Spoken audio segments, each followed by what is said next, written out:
Mesdames et messieurs, bienvenue sur Mercato News Live. Le Paris Saint-Germain frappe un grand coup en plein cœur de la Catalogne. C'est un Here we go confirmé. Un joyau du FC Barcelone débarque à Paris dans les prochaines 24 heures. Nous analyserons les dessous diplomatiques de ce transfert surprise. Du côté de l'Angleterre, West Ham est sous le choc. Une offre pharaonique de 41 millions d'euros est arrivée sur la table pour Lucas Paqueta. Le Brésilien veut partir, le bras de fer est engagé.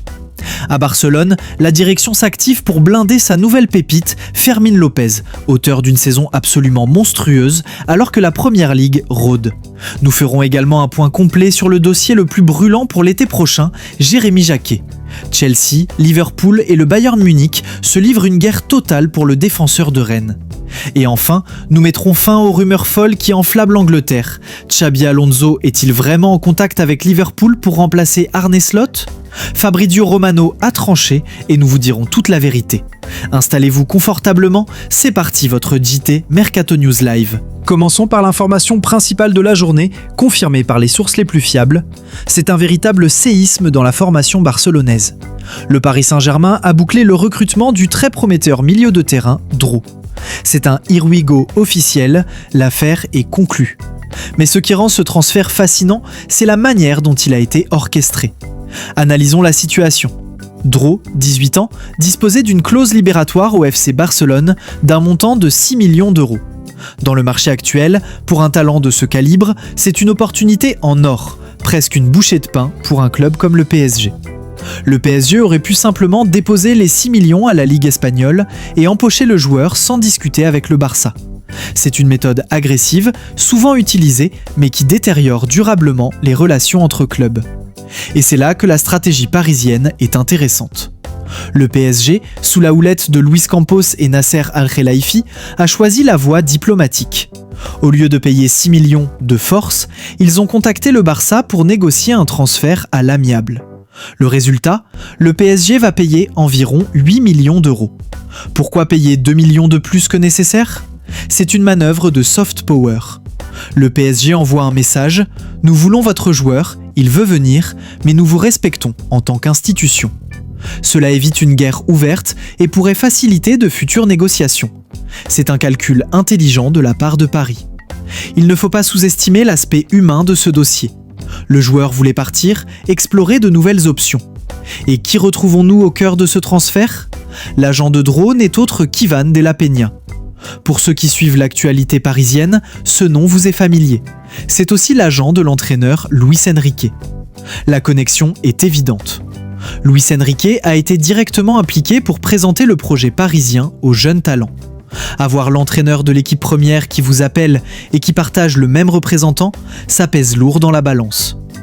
La suite des événements ? Dro est attendu à Paris dans les prochaines 24 heures pour passer sa visite médicale et signer son contrat. Pour le Barça, c'est une perte sèche d'un grand talent de la Masia.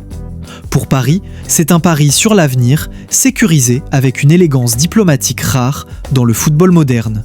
Changeons de décor et direction Londres, où l'atmosphère devient irrespirable du côté de West Ham United.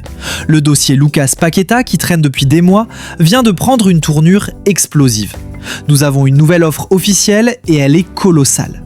Flamengo, le géant brésilien, ne joue pas petit bras. Ils ont posé sur la table de West Ham la somme de 41 millions d'euros. Soyons précis sur les chiffres. On ne parle pas ici de 30 millions plus des bonus compliqués à atteindre. Non, Flamengo offre 41 millions d'euros de frais fixes garantis. C'est une somme énorme pour un club sud-américain, ce qui démontre leur détermination absolue à rapatrier l'international brésilien. Quelle est la position des différentes parties ? C'est très clair, mais aussi très bloqué. West Ham veut garder le joueur au moins jusqu'à la fin de la saison. Ils sont en pleine compétition et perdre leur maître à jouer en janvier serait un coup dur sportif. Mais le problème est ailleurs, la volonté du joueur. Lucas Paqueta a été très clair avec sa direction. Il a dit à West Ham « Je ne veux pas rester, je veux aller à Flamengo ». Ce n'est pas qu'il déteste West Ham, c'est que son désir de rejoindre Flamengo est viscéral. Alors, pourquoi le transfert n'est-il pas encore fait, si l'argent est là et que le joueur veut partir ? Il reste 2 obstacles majeurs que les clubs tentent de résoudre en ce moment même.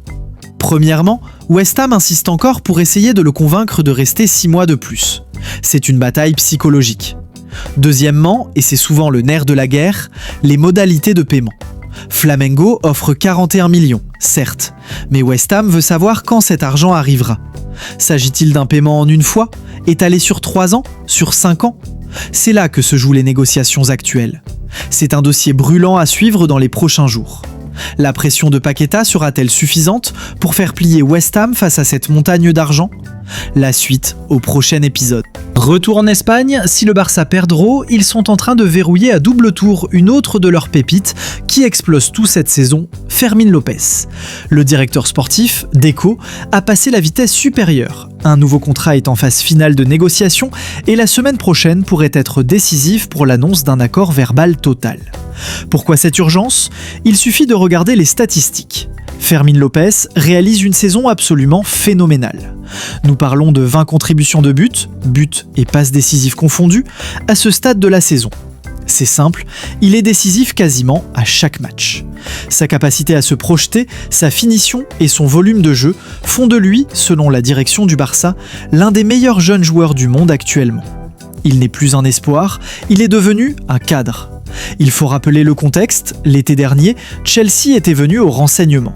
Les Blues voulaient absolument Fermín López, le considérant comme un top talent. La réponse du Barça avait été un non catégorique. Cependant, cette approche de Chelsea a mis en lumière un problème. Le salaire actuel de Fermín ne correspondait plus à son statut, ni à ce que des clubs anglais étaient prêts à lui offrir. Le Barça veut donc faire 2 choses avec ce nouveau contrat.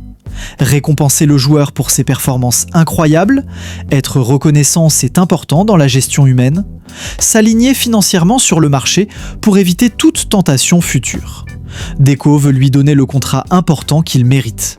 Les discussions sont au stade final, il reste quelques détails à régler, mais attendez-vous à voir Fermín López signer un engagement longue durée très bientôt, avec une clause libératoire probablement astronomique. Passons maintenant à l'un des dossiers les plus complexes et les plus chers du moment. Il concerne le défenseur central du Stade Rennais, Jérémy Jacquet, considéré comme l'un des défenseurs les plus talentueux de sa génération. La situation est la suivante. C'est une guerre à 3 entre des géants européens. Chelsea, Liverpool et le Bayern Munich sont tous officiellement dans la course. Le Stade Rennais tient une position très claire et ils n'en démordent pas. Premièrement, ils veulent garder le joueur cet hiver. Un départ en janvier semble exclu sportivement pour eux. Deuxièmement, ils exigent une somme record. On parle ici de 65 à 70 millions d'euros. C'est le prix à payer pour arracher Jacquet à la Bretagne. C'est là que le problème se pose. Les clubs acheteurs, notamment Chelsea, avaient pour objectif de dépenser entre 40 et 50 millions d'euros. Il y a donc un fossé d'au moins 20 millions d'euros entre l'offre et la demande. Il n'y a pas d'accord sur le prix aujourd'hui. Chelsea a même envoyé une délégation à Rennes il y a 10 jours, sans succès immédiat. Alors, quelle est la solution ? Le scénario le plus probable qui se dessine est le suivant. Un accord trouvé maintenant, en janvier ou février, pour un transfert effectif cet été. Cela arrangerait tout le monde. Rennes garde son joueur pour la fin de saison et sécurise un montant record. Le club acheteur devance la concurrence et sécurise sa cible prioritaire pour la saison prochaine. Qui va gagner cette course ? Chelsea, Liverpool et le Bayern sont tous très insistants. Les conversations vont reprendre la semaine prochaine. C'est une bataille tactique et financière de haut vol qui se prépare pour Jérémy Jacquet. Pour terminer ce grand format, nous devons aborder la rumeur qui fait trembler toute l'Angleterre ces dernières 24 heures. Des bruits insistants, venant d'Espagne et du Royaume-Uni, affirment que Liverpool serait déjà en contact avec Xabi Alonso pour remplacer Arne Slot. Fabrizio Romano a tenu à mettre les choses au clair de manière définitive. À l'heure actuelle, soyons très clairs, il n'y a aucun contact officiel entre Liverpool et Xabi Alonso. Il n'y a pas de négociation directe, pas de discussion avec ses agents pour une prise de fonction immédiate. Il est vrai qu'Arne Slot est sous pression à Liverpool, et il est vrai que Xabi Alonso est libre depuis son départ du Real Madrid. Mais les rumeurs d'un accord imminent sont fausses. Cependant, cela ne veut pas dire qu'il ne se passera jamais rien. Ce que l'on sait, c'est que Xabi Alonso veut retravailler très vite. Il ne veut pas prendre une année sabbatique, il veut un banc dès que possible. Et du côté de Liverpool, l'appréciation pour leur ancien joueur est immense. Il est évidemment sur leur shortlist en cas de changement d'entraîneur dans le futur. Mais il y a un monde entre apprécier un entraîneur et être en négociation concrète. Aujourd'hui, il n'y a rien de concret. Si la situation d'Arne Slot se dégrade, les choses pourraient changer, mais pour l'instant, les rumeurs sont prématurées. Voilà pour ce tour d'horizon complet d'un dimanche de folie sur le marché des transferts. N'oubliez pas de liker cette vidéo si vous appréciez ces formats longs et détaillés. Abonnez-vous et activez la cloche pour ne rater aucune miette de ce mercato hivernal qui s'emballe. Merci de votre fidélité, restez connectés, le prochain gros transfert pourrait tomber à tout moment. Ciao.